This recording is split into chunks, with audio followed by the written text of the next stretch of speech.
welcome to Fast Break Breakfast NBA Podcast. My name is Keith Parrish. I'm here once again with my buddies through the miracle of computer phone, here with Chuck Anderson. Hey now. And with John Burr. Aloha, gentlemen. Right before I started the show, the last thing John Burr muttered was, I feel so sick. Man. The Halloween-related, John, or just your normal life of allergies and or non-COVID illness? Well, it's weird. This is the first day, I guess yesterday was the first day that I have felt not COVID-related illness in a really long time. And then, of course, right before we podcast, I do think my decision to immediately upon getting home, I had a late night flight last night and immediately ordered the only thing you can Uber Eats that late is like gas station food. Hell yeah. So I had like a bizarre yogurt parfait that tasted very unhealthy in hindsight / banana super late night dinner that is just sitting funny on me. But the gas stations have banana yogurt parfaits. You can get it's a banana taken from that probably far too ripe apple banana station you'll see at some places. Yeah. And then a yogurt parfait. It's like the health section of a convenience store. I'm also ordering this at 1 a.m. so that's cannot be good, right? Definitely not. I don't want to be like Lucille Bluth about this, but yeah, I don't understand Uber Eats. You can just tell them to go to a gas station and get you stuff. Yes. I didn't know that. Yeah. I thought you had to order from a menu proper of a food establishment. No, most of the restaurants now on Uber Eats, Keith, are not real restaurants. Well, I know that's ghost kitchens. I've read about all of that, but I didn't know what do you just tell Uber Eats, hey man, could you go to the Mapco? Yeah, you'll have some amazing experiences too, because they'll call you because the convenience stores are very bad about their inventory because convenience stores are wretched hives of scum and villainy. And so they will call you from the place and be like, they don't have any food. You want some gum? Yeah. And she's like, yeah, man, I want some gum. Motor oil. I've waited motor oil till too and late Debbie. Because you guys know restaurants don't stay open late anymore. No, they've late night eats era is over. Well, there's still the pizza place by me still open to 4 a.m. No one's ever figured out what they're doing over there. That's not a real place, man. What's going on? It's open to 4. That's the original ghost kitchen. Yeah. Mm-hmm. Yeah. That place is legendary, Keith. It is. You can order your pizza a certain way and they'll bring you something with your pizza. So one thing I've always wanted to do is there's this. All right. So there's a pizza place near me. It's open to 4. Are we gonna name it? Yeah. No, well, I know exactly the one. Their sign just says pizza. I just call the place pizza because they have a big sign that says pizza. It's called La Dolce Vita, the sweet life. Yeah, La Dolce Vita. You said it. They've been open to 4 a.m. in a part of Nashville, or nowhere in Nashville is open to 4 a.m. This restaurant is pizza, Chuck. This restaurant has an unbelievable array of security cameras and TV, like a TV monitors set up. Which this is before Ring cameras became ubiquitous. They had the video surveillance long before they became really easily available.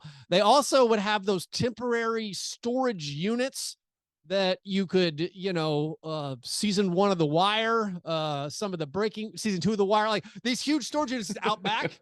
They got shipping storage containers. Yeah, this shit. Thank you, Chuck. Yeah, but it's not the actual ones that go on the trucks. It's the one that are hey, you can set up your portable office in here, and there's just a bunch of them for this pizza place that sells totally mediocre, $8 carry out pizza.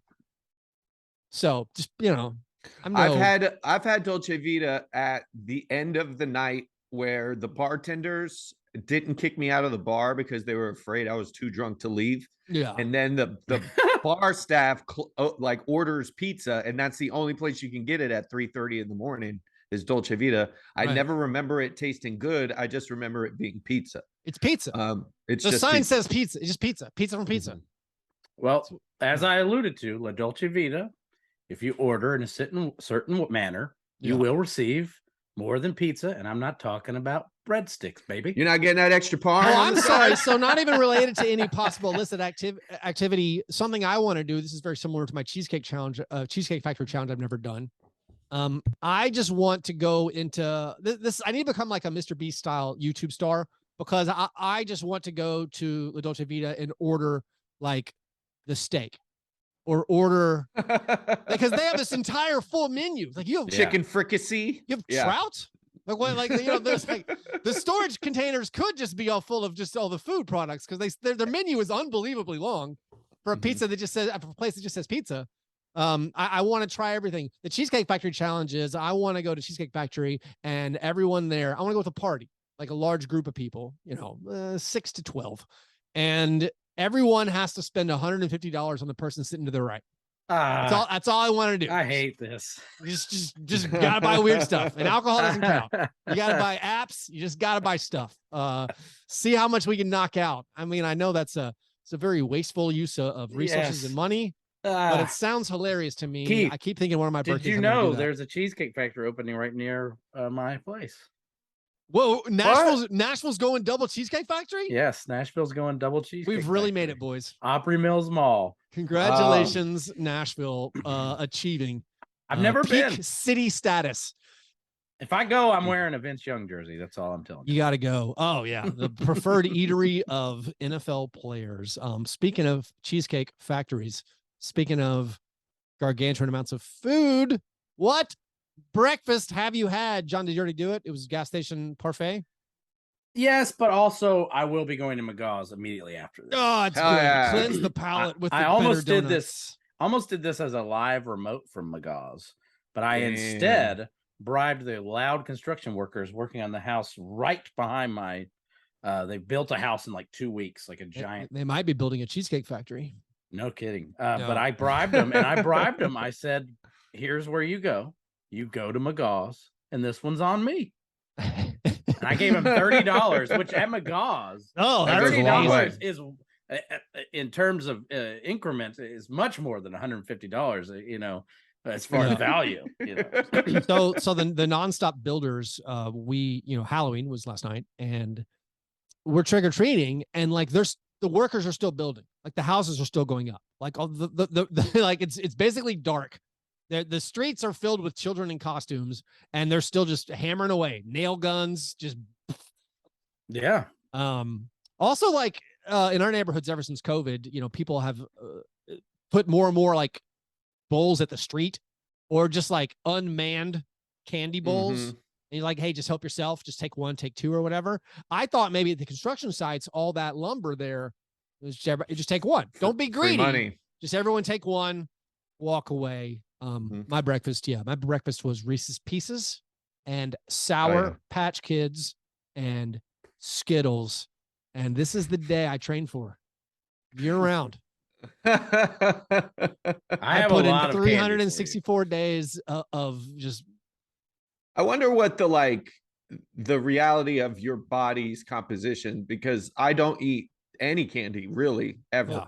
Yeah. So is it much like a snake handler gets exposed to venom over time, to where that poison, it doesn't do anything to your blood sugar. It just doesn't do anything. Normalized. Yeah.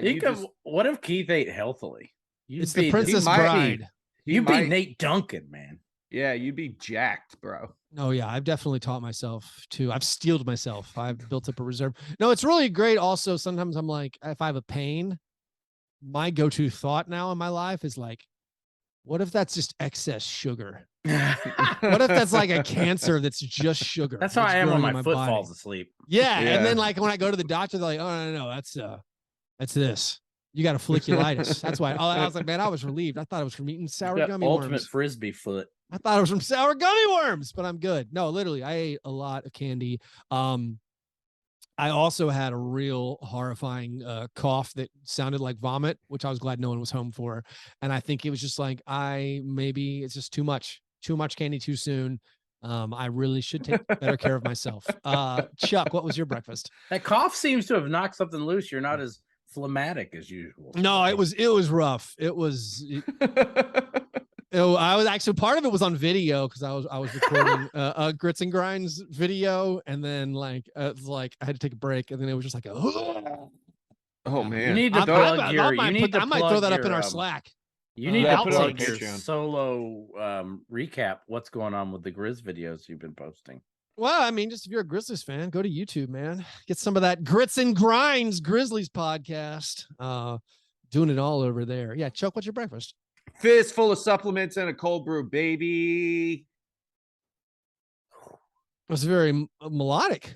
I liked the way you sang that. Sing-songy. Could be the worst Lin-Manuel Miranda rap yet. I'm trying to mess with my testosterone levels naturally without going to steroids. Of course you are. With supplements. I'm trying to up my natural supplements. My T. I need higher T levels. No man needs higher T levels than you, Chuck.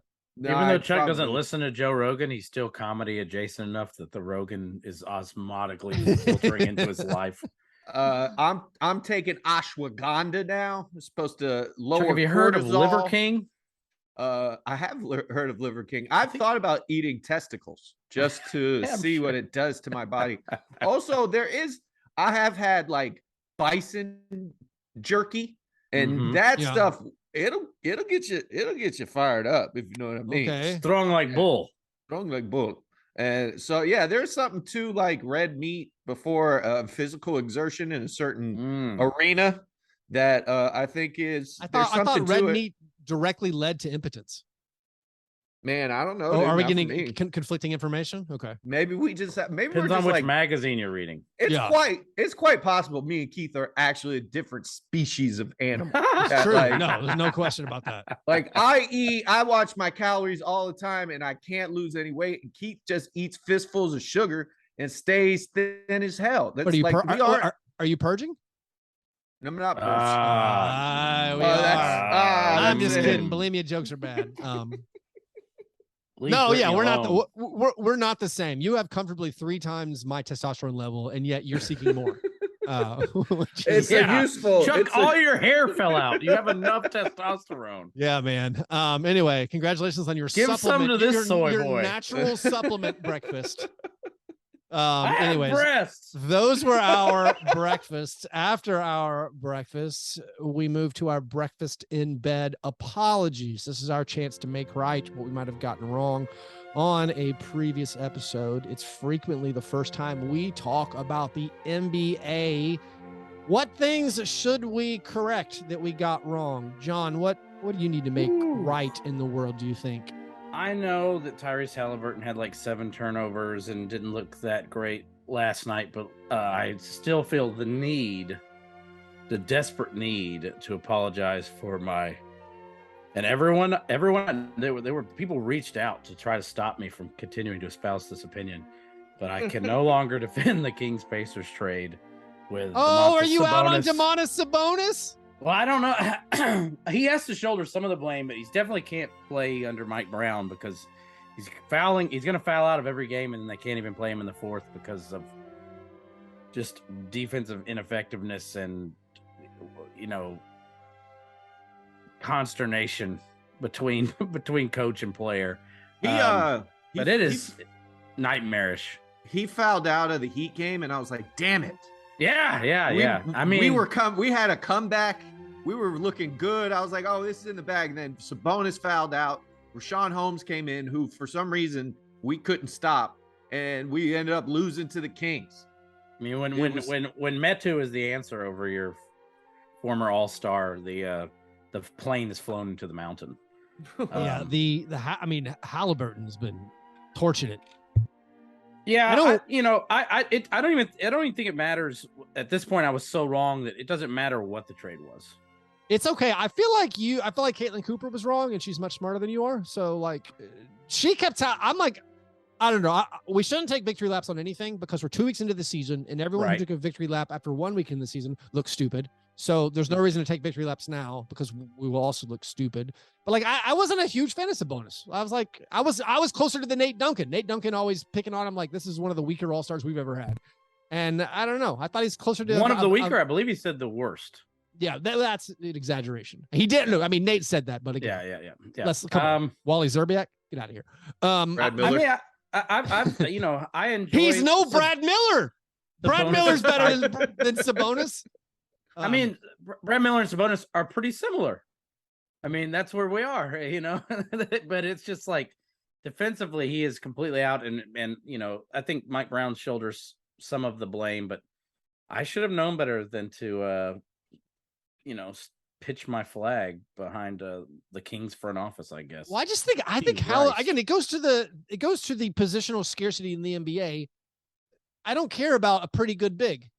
Mm-hmm. I would rather get a dribbler. I would rather get a guard. I'd rather get a wing. I mean, Halliburton, yes, point guard. Maybe point guard is second most replaceable. Yeah, I was about to say this is a bad argument. Well, beyond bigs, but like if you want your best player to be a big that can't fit with all kinds, like if it's a big that's a non-spacing big who needs the ball in his hands, I get kind of bored. By the way, Pacers, good job, Pacers. I see you coming for my 33 win prediction. Love it. Chuck. 2 weeks in, I'd take it easy on that too. Take it again. No, I'm gonna be back and forth taking victory laps and then telling people not to take victory laps. Chuck, what are you doing? What would you like to apologize for? I'm gonna apologize for Luke Cornett. Woo! And the what has been dubbed the eclipse.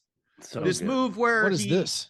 So Luke Cornett will contest a jumper, a 3-pointer from 15 feet away. Oh, I have seen that. Yeah. You've done this, Keith. Oh, yeah. It is. It works in pickup.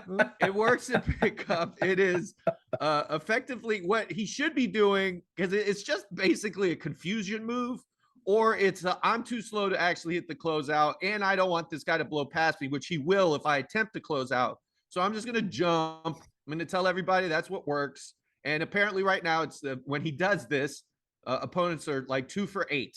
So we have data. This is great. We have data. This is actually working, which is mind blowing. Well, what was the expected? Who was shooting the shots? So how far are we below the expected field goal percentage? Well, two of those were Isaac Okoro, which like from my 3. guy. Isaac Okoro in a gym is about a 3 for 8. So also, maybe. Yeah. Also, there was like one shot went in where like he left Jared Allen under the rim by himself, which I don't think would ever be a good idea because he's Jared Allen. He'd grab every rebound, even if his it's a afro long one. touches the rim.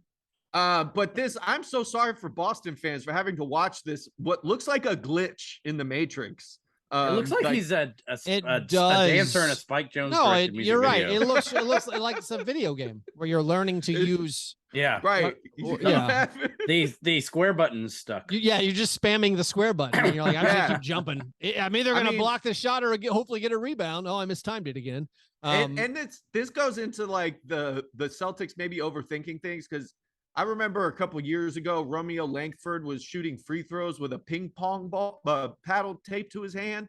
And that was something that was absolutely insane to see pictures. There's a picture of him and current head coach Joe Mazzulla shooting free throws, and he's got a duct taped ping pong ball paddled to his hand. I think incredible. Joe Mazzulla was just messing with that dude.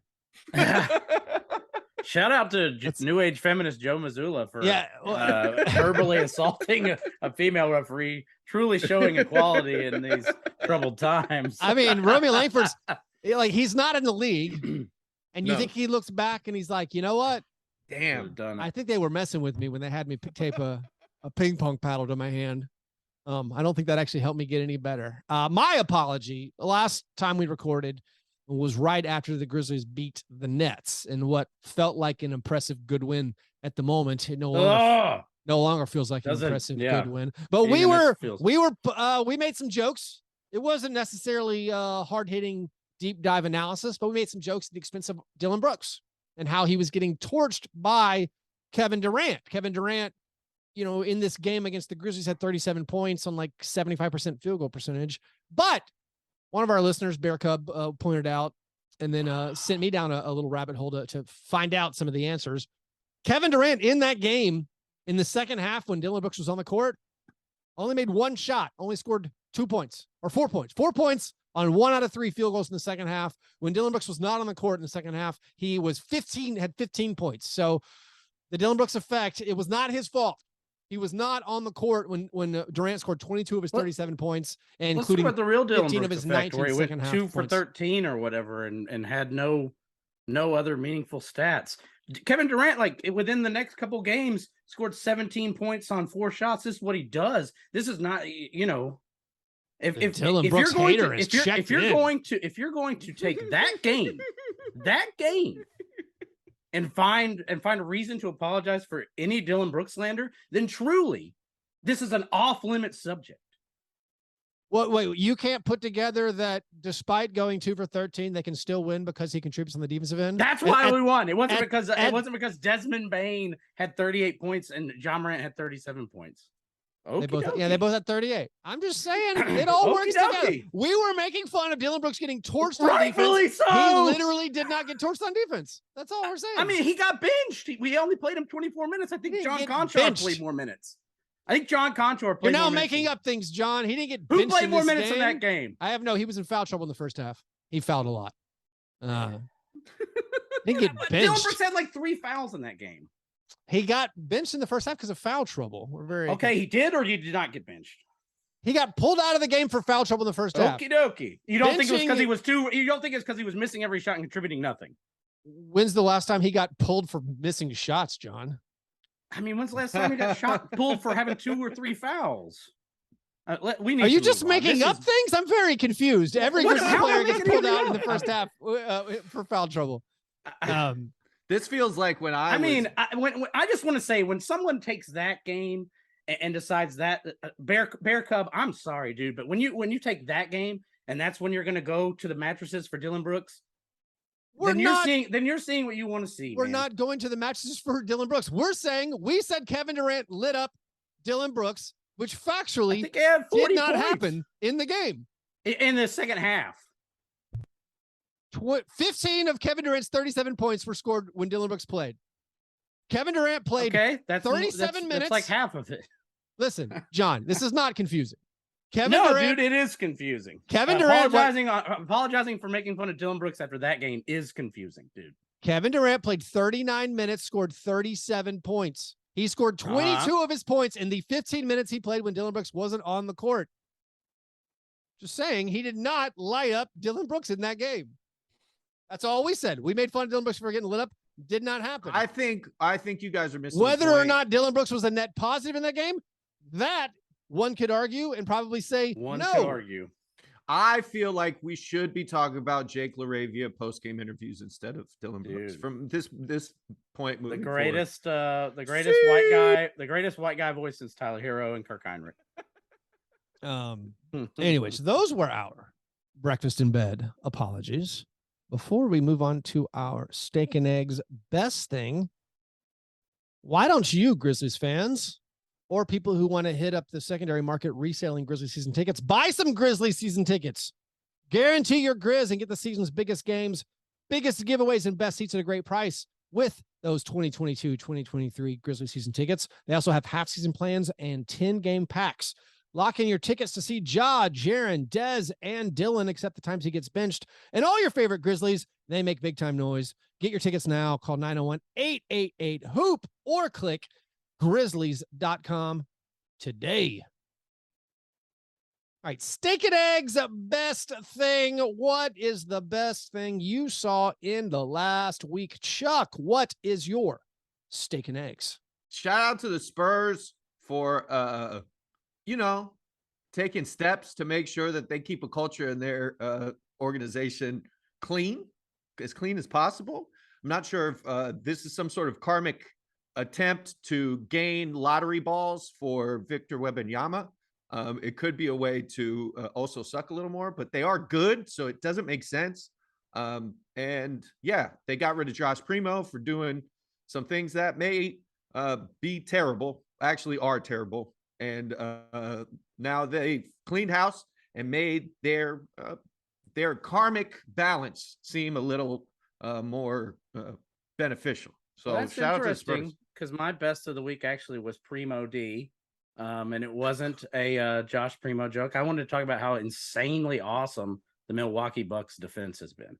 I kind of feel like maybe Brook Lopez has if he keeps it up, could be like a defensive player of the year candidate. Like, I'm completely like out of my mind watching how awesome he's been.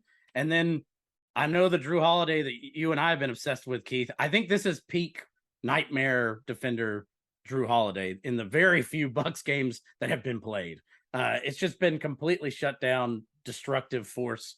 Like, I feel like we are definitely looking at the team to beat. And it's, to me, it's mostly has to do with their defense.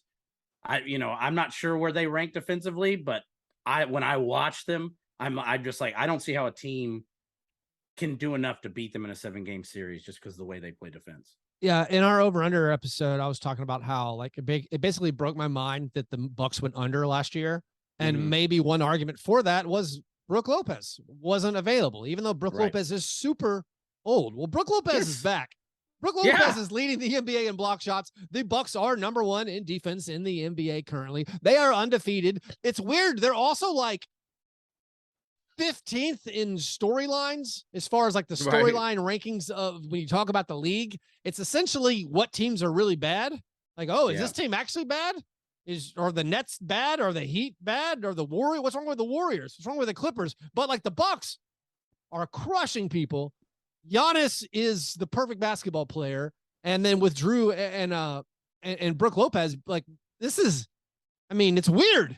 All of a sudden, Brook Lopez, maybe it goes back to that gap year thing. That's why Al Horford was so good last year. The NBA players with their guaranteed money start taking gap years. Maybe Kawhi knows what he's doing after all. Oh, poor Kawhi. I hope he gets back. Yeah, but Brook Lopez scored like 15 points a game. But yeah, 3+ blocks. No, the Bucks are awesome. As far as the karmic Spurs, man, the Spurs are good. They're like one of these weird teams. It's just like, man, they're good. I don't like. When are they gonna stop being good? They share the ball so well.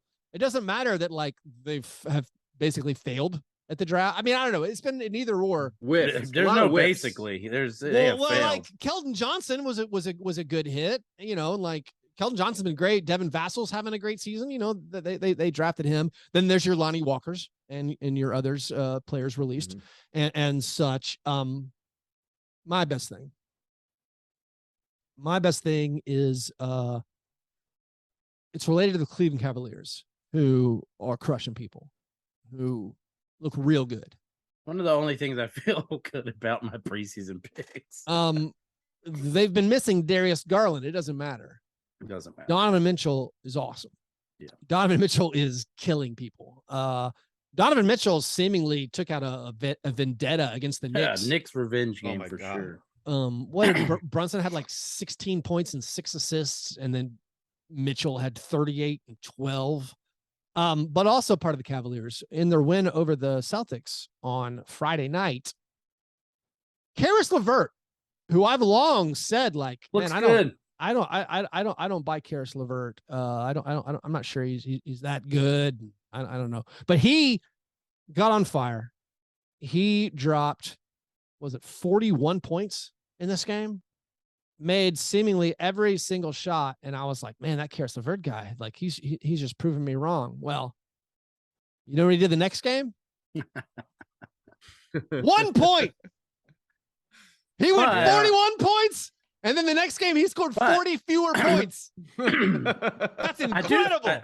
I do think he seems to like understand when he needs to be more of a distributor and when he needs to take off, you know, and do his thing, which I don't think he's ever really been in a position to understand his role like that before. He is averaging 6.7 assists on the year, which is great. Right.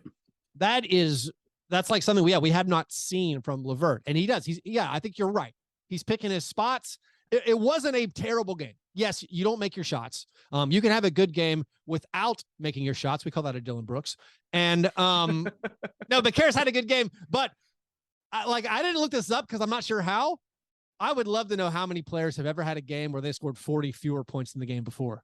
Like, can you make an argument? Was Kobe's 81-point game? Did he follow it up with only 40 or something? 40. But can you make an argument that unbelievable? Can you make an argument that him not taking that many shots was like him being like, whoa, all right. I don't have it tonight. I do not have it. Because I think in that game he only took like 8 shots. And I think he had like 8 or 9 assists that game. So it's like he was like, all right, okay. Maybe I had 41 points last night, but Karis, we don't got it tonight, baby. I'm just gonna dial it back. I want to say for this, let's see, because that's a game they crushed the Knicks in, I believe. Actually, I have to do this math really fast. Not counting the 41-point game, he's 24% from the field.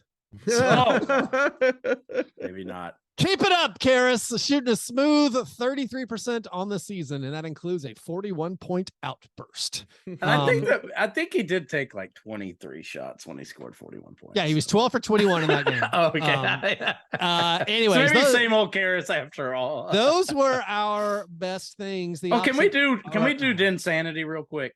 What is this? You don't know about Dinsanity? No. Dennis Smith and Charlotte. I've mentioned, I felt like self-conscious about this. I've mentioned Dennis Smith Jr. on like 3 straight episodes before this one. And I was like, this is just peak podcaster moment. But yeah, he shut down Steph Curry the end of that Hornets game. He scored using on football him, techniques. and then man. John Hollinger was saying like Dennis Smith Jr. is getting all defense votes now. He's like locking guys up. I had Dennis Smith Jr. I got him in a fantasy draft for rookies years ago. I thought he was going to be my keeper for like 6-7 years. Just kind of fell out. He was traded. He was like, you're mentioning Dennis Smith more than Haralabob then, huh? Yeah. So yeah, Dennis Smith definitely seems to be turning stuff around on the Hornets. Also, I was thinking about this. He was about to quit. He was about to quit the NBA. Speaking of peak podcaster moments, like just finding a way to mention Dennis Smith Jr. feels like peak podcasting. I'm sorry. No, that's fine. It's what we do. We are peak podcasters. We can lean into it. We don't have to run from it. But the Timberwolves, kind of a rocky start to this season. They got 3 losses against teams that weren't expected to be that good. And I was thinking that maybe the first thing that we should have highlighted, like, all right, maybe their offseason moves aren't that good, is when the front office themselves went peak podcaster mode. And when they got Woj to mention Jaden McDaniels as like, they're very happy to have hung on to Jaden McDaniels. They expect huge things. That is the most podcaster take ever. Like, leave it to the podcasters to be like, you know who I like? Jaden McDaniels. Jaden McDaniels, fun guy, like him a lot. What are we talking about here? He's, like 8 points a game or whatever he averages. He's not.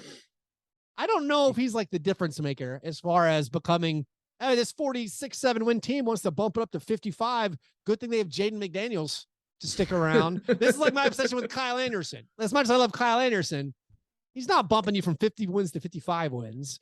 You wouldn't think. So maybe that should have been the first sign when the Timberwolves went full podcaster mode and emphasized a not that important in the giant landscape of the league, a not top 100 player as a key moment. Anyways, now let's go to our cream of wheat worst thing.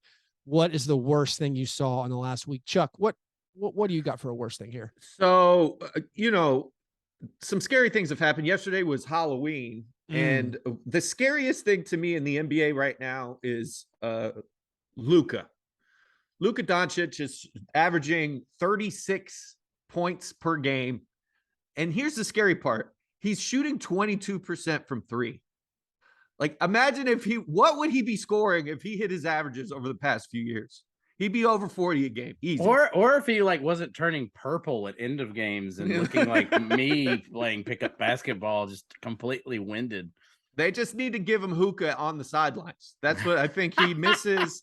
The shisha is what fuels him the power. The spinach. But it's scary to me how good he is, considering that he is like not in elite athletic condition, and he's shooting poorly from 3. Where I'm not sure what his. Well, he's shooting great for everywhere else. Yeah, from the free throw line. He's over 50% from the field for the season, right? Even including that bad 3-point percentage, which is like way off his career averages. So that's what's. I think there's something scarier brewing in Mavstown, Chuck. What you got? Jason Kidd hates Christian Wood already. not like it's already like all the commentary is so scary to me coming out of Dallas. As wonderful as Luka is, and I think he's the clear MVP favorite at this point in the season, and considering Giannis and Ja exist, that's kind of amazing. But yeah, I would say, something is afoot in Dallas. It's between Christian and Kidd. Well, also, are the Mavs good? We don't really know yet. I mean, they're one of those 3-3 teams where it's like offensively, they're amazing. Defensively, I think they've fallen from like 1st to 18th or something. But again, what do we got? 6 games in? Yeah. So Luka averaging 36.7 points. He's one of 10 players in the NBA currently averaging over 30 points per game. And what is that song?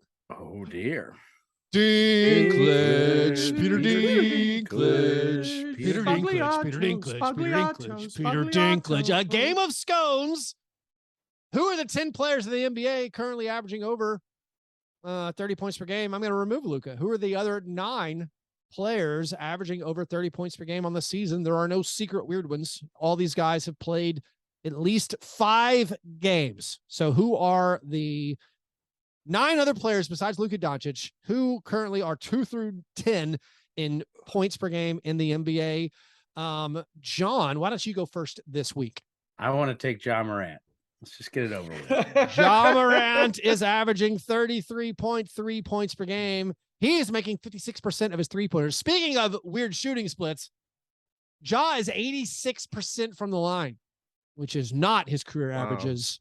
He also, I believe, is first in the NBA in free throw attempts per. Oh, he's not. He's behind Giannis and Luka. Never mind. But 86% from the line and 56% from 3. That means the Grizzlies are undefeated probably with those shooting numbers. All right, Jaws off the board. We got 8 teams left. Giannis, yes, 34.1. Oh, I'm looking at minutes. 33.8 points per game. Correct. Back to you. KD. Kevin Durant, 32.6 points per game. Surely the Nets aren't 2-5. I would have heard about that if the Nets were actually 2-5. All right, that's correct. Back to you, Chuck. Speaking of the Nets, yeah. You got 2 players, maybe. Yeah. Kyrie's definitely averaging. Kyrie is barely. Barely? He's 10th in the league in scoring at 30.1 points per game. 30 points per game doesn't go as far as it used to, Kyrie. Whoa. The hurdy-gurdy man, Donovan Mitchell, is averaging 30 points. Donovan Mitchell absolutely is. Back to you, Chuck. Dame time. Yeah. Damian Lillard. 31 points we're per game. running out of guys. We're running out of guys. There are 2 players left. You guys have done a great job so far. I don't think my usual answer is doing it.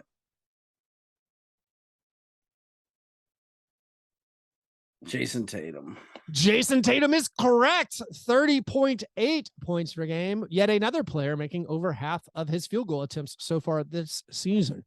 Very smooth 56, 41, 90 splits for Jason Tatum so far this year. My hot take is he's very good. There's one player left. One player left. Chuck, can you get it? And I'll declare us everyone a winner. Devin Booker. Close, I think. Devin Booker is 29.3 points per game. John, you want to I know Embiid is not. You want to win this in style? I'm gonna embarrass myself, I think. I don't think Trae Young is doing it. I'll say Trae Young. I'm gonna have to count these. I don't think this guy is. Okay. I'm sorry. It's like sorry. Like, I don't think he is. I call and raise. Yeah, right. No, no, it's not. I know who it is. Trae Young is incorrect. 29.0 points per game. I know who it is. All right, Chuck. John's acting like he has it. Can you get it? Did we say Steph Curry? It's not Steph Curry. Oh, wait. Oh, my. Oh, there are 2 left. Steph Curry is correct. Oh, I miscounted. I didn't. I'm doing this off the computer screen. Didn't have a thing. Yeah, that's correct, Chuck. Chuck stays alive. Now there's truly one left. Steph Curry is averaging 31 points per game. Also very, very good. It's Shai Gilgeous-Alexander. It is, in fact, Shai Gilgeous-Alexander. He's like 33, right? He's right at 31 points per game, playing heavy minutes for the upstart Oklahoma City Thunder. A lot of this comes from these crazy games like the Mavs game and stuff. Like, by the way, did anyone see that comeback? Like that Mavs Isaiah Joe comeback, the legend of the Ballad of Isaiah Joe. Yeah, like that's like I don't know if there are many games. I'm not sure what the probability index on that game was, but it had to be at 99.999% Mavs are going to win, So I don't know if this is one of those like tanking situations. And I know the Thunder have been very, very competitive, and they beat the Clippers twice. They're playing well, but it felt like you didn't play Isaiah Joe the whole game and you were losing. They just put him in at the end. Was it a ploy to get back in the game, or was it let's get this guy some experience I think he's on a 2-way contract. Let's get some experience. But then he goes off, he erupts, and somehow it's a miracle win. Like, was that on purpose? I guess is my main question. Was it a substitution based on this is our best chance to win, or let's see what this guy has? Or maybe it's one of those back in the day when the Grizzlies had Troy Daniels, and it was like, listen, we're down by a lot. Our only prayer is for Troy Daniels to get hot. Let's just throw him in. So maybe it was that situation. But good job, everybody. I feel like that was a team win. Getting all top 10 guys scoring over 30 points per game.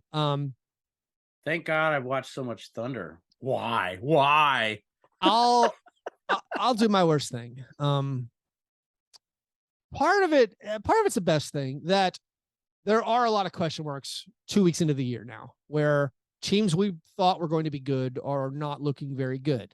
Chuck's Miami Heat, which he's somehow avoided for the first time in an episode in 3 seasons, hasn't even mentioned them. But the Grizzlies are dropping some games, and like the Sixers, they've found a winning formula, which is starting D'Anthony Melton. So that's working for them. But a lot of these really good teams, like the Warriors, lose both these road games, and teams aren't looking as good as we thought they're going to be. And then some teams are more competitive than we thought. Like the Wizards and Hornets are respectable. The Jazz look good. The Spurs look good. So I guess my worst thing is I'm pretty sure these teams are gonna not stick with it. I wish we lived in a just world where winning basketball games was the single goal of each season. I feel like all these like healthy middle class teams, they're going to come for them. They're going to destroy the middle class once again. Maybe it's resting people. Even like the Thunder. Like the Thunder are fun when when Shai's playing and they're doing stuff, and they finally Jalen Williams, the rookie, the good one, is playing, and like I'm worried they're going to come from the middle class. I'm worried they're going to keep us from enjoying the success. It's going to be like they're not going to let the middle class win. It's like back when the AMC stock was going to the moon. And then the Robinhood trading app was like, no, we're just pulling it off. I'm in hard. Yeah, we're just shutting it down. They're not going to let you win, and so I'm sad that this beautiful parody that we have right now, this beautiful like, hey, all these teams are kind of fun. Like, if it is the Thunder or the Pacers, the Jazz. Yeah, like they're not going to let it keep happening. They're going to be like, hey, we shouldn't be doing this. Like, I think Portland's in it to win it. Portland's 5-1. Okay, that's one of the fun stories of the year. I think that's different. They got back. They are one of the best players in the league. Yeah, I have seen too many. Last. I have seen too many magical starts to seasons, and I do mean Orlando magical starts to seasons to believe in something like the Utah Jazz. I don't think their roster's sinful or anything, but the chip on the shoulder bump doesn't last forever, and there's just too much inevitability in the West, and likewise on the other side. Hey, the Jazz had like, of the top 10 players who played in the Grizzlies Jazz game, the Jazz had 7 or 8 of them. Let's talk. Can we get to my worst? Yeah, what's your worst, man? So I've gone from a team that was lauded as the deepest team in the league, in the Memphis Grizzlies, for many pundits greater than anyone we've ever had on our show, to a team that's starting, 2 good players, 3 by Keith's math. Like, and then just flotsam and jetsam. Like we're Conchar and Santi Aldama. The Santi Christ has turned on us. Like, man, the Conchar and Aldama, the early season taking victory laps on their first few games. Not Whoops. looking great. Like you said, those are guys they got DNPs. Those were healthy DNPs last season on the Grizzlies, and then they're starting. Yeah, And I mean, it's like, and then when they come off the bench, it's like, and it's our rookies. We get back-to-back slappings from the Jazz. And I know the first game wasn't really, but the second game kind of played out how the first game should have. If you watch those games, you don't look at the Grizz and be like, "That's the better team." You see, that's the best player. But right now the Grizzlies' second best player is Steven Adams. If Bane's out, that's not a good. Steven Adams looking a little toasty. Not super strong. No, I mean, you don't want anyone that, honestly, if you're being honest, you don't want anyone the Grizz are starting besides Bane and Ja to be in your starting lineup around the league, and that includes the Jazz. If you look at who the Jazz start, if you take the top 10 players out of those rosters, the Jazz have like 7 or 8 of them. And that's just like not where you want to be. I want to say I literally said that about 1 minute ago. Right. Okay. Sorry. but I was with you, man. Because Morant played. Yeah. Can I get to it? Yeah. What is it? This is stolen from a Magic the Gathering buddy of mine named Ross Marion pointed this out to me. In that game, the last Jazz game, Ja Morant 37 points on 75.7% true shooting. All other Memphis players, 68 points on 39.5% true shooting. Yeah. What are we supposed to do here? I mean, luckily it's so fun to watch Ja that it's still going to be a fun season, but I don't know how you don't look at what the front office did and just shake your damn head. Well, the Grizzlies top 7 or 8 when healthy is good. If Bane's not playing and then Jaren's also out and Zaire Williams is also out, you are no longer deep. And you've got some problems. And like the guys you promoted that you hoped that were going to step up for the players who departed in that game against the Jazz, like, Aldama and Conchar and Roddy are going to play a lot of minutes. Those guys were 3 for 23 from the field. So it's going to be a little bumpy when these dudes are can't come back soon enough. Our defense if you take away 2 of the best 3 players from any team and 3 of the top 8 players from any team, you're not going to be that good. So also the Jazz are undefeated at home, and I think that's legit. I think they're going to keep. They have a great home court advantage. And they just have a bunch of dudes. Like they have a bunch of guys who are pretty solid. So, but I mean, we left the guy who was killing us wide open and let him do anything he wanted to on the offensive boards all night long. No adjustments made. Painful to watch. Here's your grits and grind sponsored obscure Grizzlies stat. The Grizzlies missed the 3rd most free throws in franchise history. Was it 18? Did they miss 18? 19 free throws. How many points did we? Steven Adams only missed 1. Lost by 16.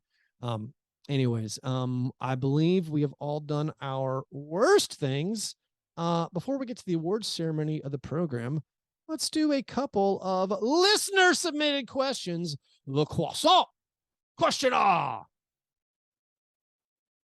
Dirk Nomaski asks, it seems like an unusual number of players have been out for non-COVID illness lately. Is this a new disguise for load management? Are people being more conscious about spreading sickness of any kind? Or has everyone's immune system just been turned to Swiss cheese? I know like RSV and the flu are rampant. And this may be COVID by any other name. I don't know. I don't think it's load management. I think as someone who has been nonstop sick for months, maybe I'm just projecting here, but I think people are ill. Well, I think for NBA players, it's just whenever you say someone's out with illness, now you have to specify because everyone assumes or thinks COVID, or at least the first thing that pops in your head is, do they have COVID?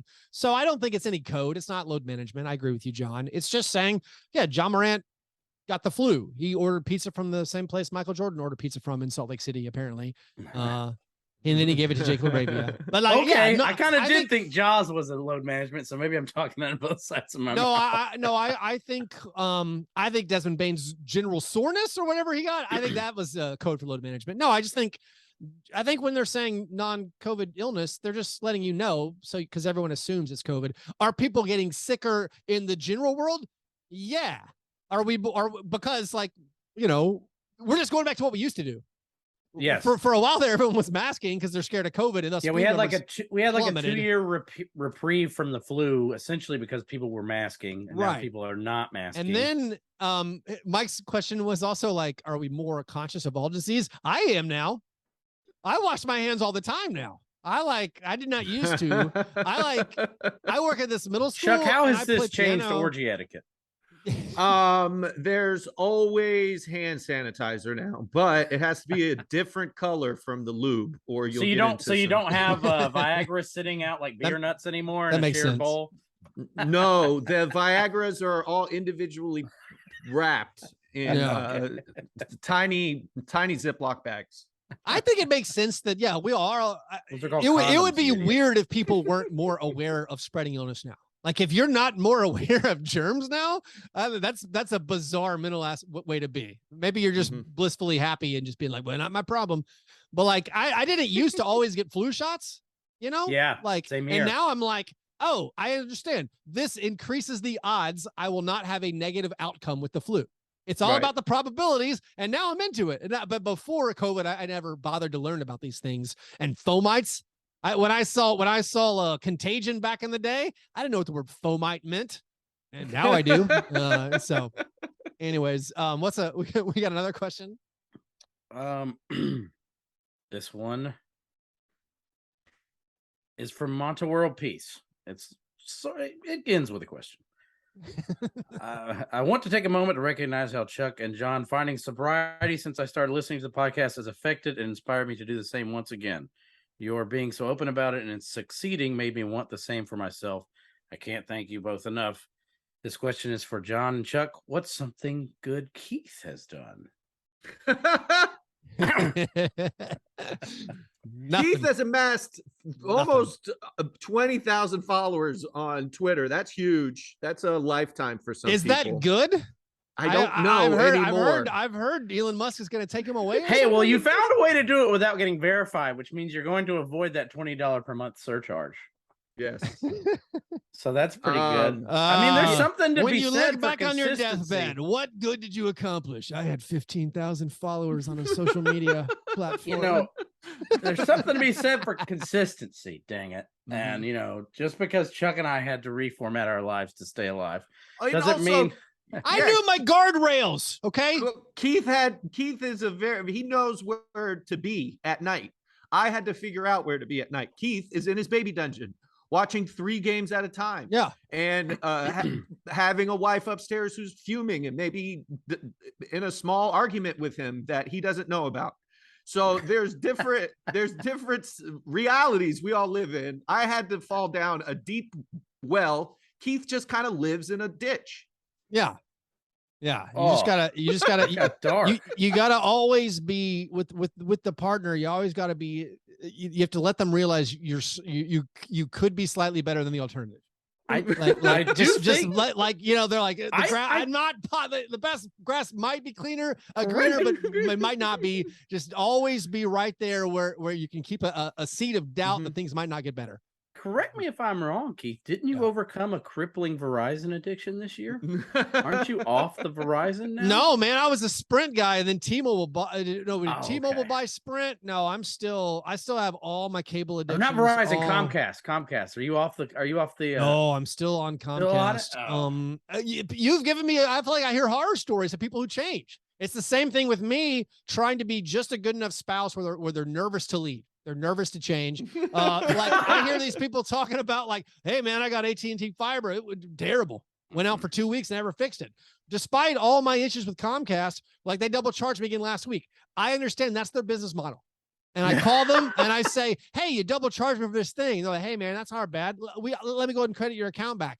They do that on purpose, assuming most people won't spell it out. So just when you go to Vegas, yeah. How do you deal with the constant like affronts to customer service? Like I had like one of the most miserable like go F yourself weekends in my life, just at every turn in Vegas when I would try to like get my like something was wrong with my room or they gave me the wrong seats to this thing. And it was just like, I don't care. This is Vegas. We make so much money. go figure out. You obviously brought $1 billion with you. Like, what do you do? Oh, no, what's that? It's like the parable. Like if the dog bites you once, it's your fault. Or right. if you run into a jerk, everyone you meet all day is a jerk. I'm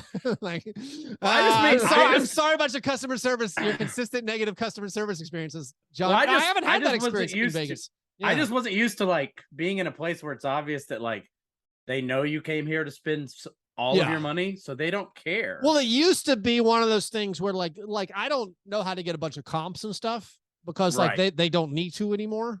The things aren't as free because they're making money, but I've actually had mainly good customer service experiences. Also, I was thinking this the other day. You know how the thing that everyone says now is like he's got that dog in him. You know, like all these players have that dog in them, and how I in most everything in my life, I don't have that dog in me. As far as like going, but hey, when it comes to customer service, I got that dog in me.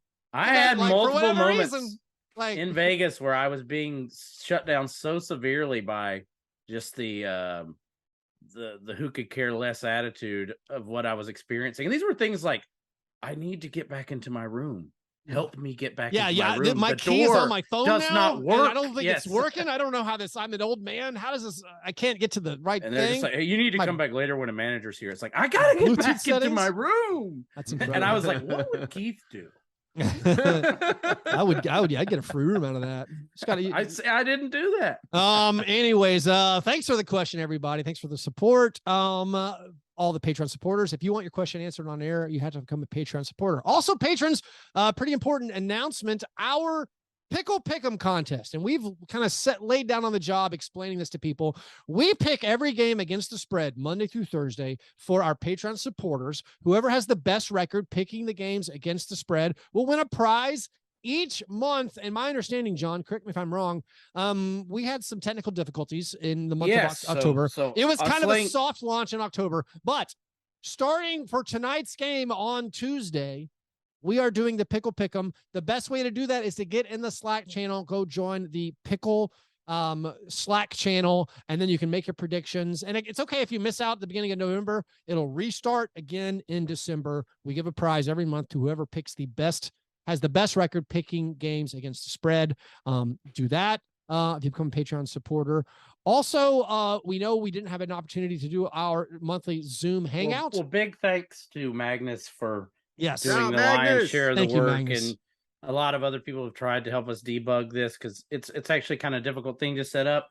And but yeah, I think we're finally going to be able to do. We've been doing. I don't want to really count the results from October because we just had so many problems with it. Right.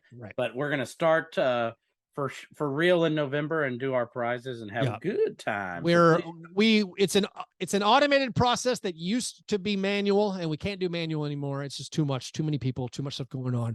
But if you want to get involved with that, join the Patreon. Also, we'll be doing some listener questions kind of in a weird style during the Trailblazers Grizzlies game on Wednesday night. That'll be in our playback room, the public playback room. I'll put the link in this show's description. At halftime of Grizzlies Trailblazers, roughly ballpark 10 p.m. Central on Wednesday night. That will be open to the public this time. Everyone can join us for that watch party. But if you want to support the show, get involved with Pickle, get involved with the Slack. Support us at patreon.com/fastbreakbreakfast. All right, it's now time for the awards segment of the program. The International Stackhouse of Pancakes Award, given each week to the worst performance in a box score. We have several honorable mentions. Karis LeVert, the aforementioned 0 for 9 game. Jordan Clarkson 1 for 10. James Harden 2 for 13. Paolo Banchero, Jalen Green, and CJ McCollum all went 6 for 20. Our 3 nominees that we will be choosing between. These games, I'll read them off in the order they occurred over the last week. Lou Dort, one of the kings of negative fantasy. Lou Dort, in a win over the Clippers, 1 for 11, 4 points, 2 rebounds, and nothing. 4 points, 2 rebounds, 2 personal fouls. No blocks, no steals, no turnovers. Fred VanVleet, in a loss. Weird year for Fred. In a loss to the 76ers, Fred went 0 for 11. That's our biggest 0 for of the year so far. 0 for 11, 1 point. 1.5 assists, 3 rebounds, 1 steal, 1 turnover, 3 personal fouls. And then Jalen Green of the Rockets, in a loss to the Portland Trailblazers, was 4 for 19, had 11 points, 6 rebounds, 2 assists, 1 steal, 1 turnover, 1 personal foul.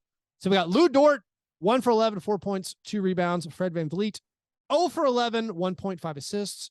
Jalen Green, 4 for 19, 11 points, 6 rebounds. Who we got? Dylan Brooks. I guess I would do. God, it's kind of hard. I'm going to take the guy who had the least counting stats outside of the shooting.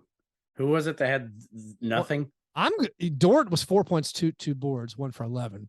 Yes, I have to honor the over. An 0 for 11. An 0 for 11. Yeah, 6 assists is all right. But yeah, I'm going Fred VanVleet. Chuck, do you want to unmute yourself and contribute? I'll go with Freddie. 0 for 11. Give it to him. Really good. It's really good. Yeah. He's having such a bizarre. The Raptors, when I look at the Raptor stats, everyone but Siakam has such bizarre stats this year. Like, I can't really figure out what's going on with Scotty and OG. Like, I don't like. It's just a weird. Like, there's the perimeter D and everything is still bueno, so it's nothing to panic about. But it's a bizarre statistical year. That's yeah. Congratulations, Fred VanVleet, on your 0 for 11, winning this week's International Stackhouse of Pancakes Award. By the way, the Jacques Watch is going slowly. We do have a couple more guys. Maybe we could dream about. Jaden Hardy and Seth Curry. Seth Curry made his season debut, missed all 5 of his field goal attempts. Woo. Seth Curry, great all-time shooter. Boyardee. Could he have like a weird long ramp up period where he's missing some shots? I don't know. Getting to 0 for 22 feels hard. Jaden Hardy, maybe he could be the guy. Miss one shot here, 1 shot there every time he checks in for a few minutes, for a while. And before you look up, maybe we're dealing with an 0 for 11, 0 for 12. And then we can start dreaming of him matching that 0 for 22. Anyways, par fadeaway, gentlemen. What things are we looking forward to in the coming week? My Saturday dream of watching multiple games in Vegas was a complete bust, as I forgot that football existed, and that even no matter how many screens there are, it will still be almost all football. But this Saturday, I'm going to do my own Circa sports book and buttress up the Pelicans Hawks with up against the Blazers and Suns, 2 really good games, I think, where we can learn some things about 2 teams with pretty much the same records going head to head. I'm looking forward to the Heat Revenge Tour. We have homestand against the Kings and the Warriors. We lost to those teams. It sucked. It hurt. But we are playing them back-to-backs again. Playing the Kings on the second night of a back-to-back always bothers me for some reason, because you let your guard down and your legs are tired. I think you just keep playing Kyle Lowry against the other team's opposing center. Just let him guard the other team's center and everything will be fine. There's a lot going on in Miami land. I'm not really certain if the vibes are spotless. There are some blemishes on the vibe. If you're doing a vibe check, is this related to Jimmy Butler's hair? That is hilarious. Every single time they show his face and he's in those extensions, it looks like Seal, like early career Seal, like before Seal shaved his head. It just feels like Jimmy Butler in the Uncanny Valley. Like it's like we're looking at from a Rose Seal alternative universe, like Jimmy. I don't know if Tyler Hero and Kyle Lowry can play together, which is sad. I think you might, and the problem is you might have to put Kyle on the bench for things to work. No, because you need Kyle guarding those opposing power forwards. What would it that's a good point. I was like, what would it take for Kyle Lowry to get benched? The Heat I've seen so far this year is kind of exotic smash mouth, but terrible. Yes, that's a great analogy. Yeah, they're one of the absolute most unpleasant. I watched one game where is this true that I dreamed this? They didn't attempt a 3-pointer in the first quarter, which I admire that. I admire the turn back the clock. You know what? Let's turn back up our mid-range shooting and just ignore the analytics. I mean, the Rockets exist, so the Heat aren't the most unpleasant viewing experience I've had this year, but they're really close. There's something going on chemistry wise, and maybe it's these like maybe Kyle Lowry's checked out and he doesn't think the regular season matters and he knows he's only there for the playoffs. There could be a lot of like interpersonal stuff where they all just maybe are bored playing together. It does, but there doesn't seem to be any joy on the court, and that also is related to losing. They love to win. I did see some Heat joy in the Heat Warriors game where it was very obvious that Jimmy Butler knows Andrew Wiggins' weaknesses and enjoyed exploiting them again and again and again, because he was just sunning the vaunted, maybe he's a defensive stalwart. He just made it Andrew Wiggins. No, he ate his Andrew Wiggins actually, to me, is kind of looked terrible on defense this year. I don't know what's exactly going on. I'm sure that will be rectified, maybe even with a right cross from Draymond. So, sure that'll be figured out. Yeah, I mean, I wonder, are there residual effects of the Draymond punch? Like with the Warriors, 3 and 4 is not at all what we expected. Yeah, that was a little how annoyed would you be if after that whole punching his home teammate, that Draymond continues to be the mouthpiece and vocal leader of your team? How incredibly annoying would that be? Yeah, they're also like depending on Thunder castoffs. Like Ty Jerome is playing backup point minutes. He's in the rotation. He's in the rotation. This is like year 2 of us talking about these Warriors young guys. Like this is going to be the thing, and this is what's going to keep them in the championship picture. And I just do not see it. I don't think Kerr trusts those guys. Oh, he doesn't trust. He played James Wiseman, I think 5 minutes at the Pistons, and then there was a report. He texted Wiseman after the game. He's like, "Hey, another game tomorrow." Unspoken subtext where I'm also not going to play you. Very much. By the way, that Pistons game, man, the Pistons wearing their horsehead throwbacks, and Isaiah Stewart just destroying the Pistons. No answer for Isaiah Stewart. And then I saw somebody put up a thread of Isaiah Stewart destroying James Wiseman over the years. And I was like, oh, this is the deep cut I didn't know I needed. I guess my part fadeaway, it's what's going on with the teams I thought were going to be awesome. It's 2 weeks now, not a big deal, but like the Warriors and the Clippers, and like I thought the Heat, maybe awesome's too strong. I thought you guys were going to be good. Solid. I thought you guys were going to win 50 games. Me too. I thought the Nets would at least be able to win when the big 3 was healthy. Yeah. When Kyrie, KD, and Ben Simmons played, I thought they would win 70% of their games when those guys played. Since the first game, I was like, oh, these guys are bad. The Nets are crazy, man, because you watch them and KD and Kyrie are balling out every single game, and you can't help but when you watch them just be like, this team blows. I think I read Kevin Durant is minus 62 in all the minutes played so far. So what? Yeah. That's so. I mean, if you're ideal. scoring over 30 something points a game, and you're, well, that's the thing when you look at you're on the court. We did the thing about this guy's scoring, and you look at Durant is averaging 32, making over half of his field goal attempts. It's so efficient. And Kyrie is averaging 31, making 48% of his field goal percentage of field goal attempts. I mean, both of those guys, they're not hitting the 3-pointers like they're supposed to.